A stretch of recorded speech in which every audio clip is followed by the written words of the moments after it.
ওকে ফাঁসি চাই, আমি আর কিচ্ছু চাই না। আমার স্বামী ওর নাম কি, বাবু নাকি, বাবু।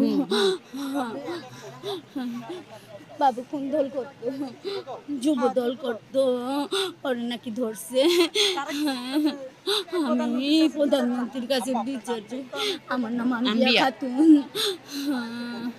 হ্যাঁ, আমার 2 ছেলে 2 মেয়ে। আমার বড় ছেলে এসএসসি পরীক্ষা দিছে, আর একটা পরীক্ষা বাকি ছিল। আমার ওই যে আরেক ছেলে, বড় মেয়ে আমি বিয়ে দিছি, একটা নাতি আছে আমার। এই যে আমার এক ছেলে। আমার দ্বন্দ্বটা কিছু না, আমাদের দোকান ছিল ওখানে, একজন আমার ছোট ভাইয়ের দোকান ছিল, দোকানের ওই জাস্ট খালি দোকান গেছে, দোকান বন্ধ করে আসতেছিল, ওখানে ওই যে বাবুর যে লোকজন ওনারা আর কি টাকা চাওয়ার জন্য আপনার মানে ফুটের টাকা চাওয়ার জন্য ওনারা গেছিল। ওরা বাধা দেওয়ার পরে আমার ছোট ভাইকে আর কি ওরা ধাক্কি দিয়ে মারধর করছে। তারপর আমার বাবা আর কি এটা মিউচুয়াল করতে গেছিল। এটা রাজনীতি দ্বন্দ্ব নিয়ে হবে, এটা পুরো পরিকল্পনাভাবে ওরা আসছিল। আপনার ছুরি নিয়ে, ওদের কাছে সব কিছুই ছিল, ছুরি ছিল, আরও হকি স্টিক ছিল, দিয়ে আক্রমণ করছে ওদেরকে। আমার ছোট ভাইরা প্রথম হকি স্টিক দিয়ে বাড়ি দিছে, তারপরে আমার বাবাকে আর কি আপনাকে দেওয়া ছুরি দিয়ে আপনাকে আক্রমণ করছে।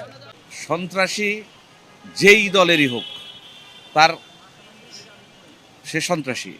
সন্ত্রাসী কোনো দলের, কোনো সংগঠনের হতে পারে না।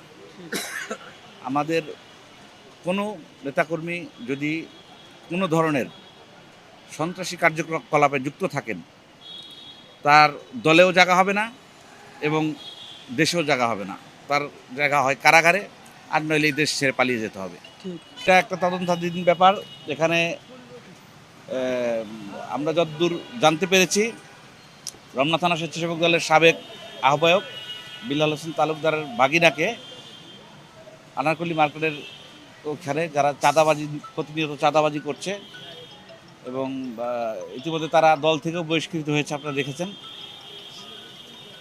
তারা প্রতিনিয়ত ওইখানে ব্যবসায়ীদের হেনস্থা করছে, যার কারণে ওইখানে ওই বিল্লাল হোসেন তালুকদারের যে ভাগিনা, সেও ওখানে ব্যবসা করে, তার সাথে একটা মনোমালিন্য সৃষ্টি হয়েছে, এবং তাকে হেনস্থার কারণে ওখানে একটা বিচার সালিশের মতো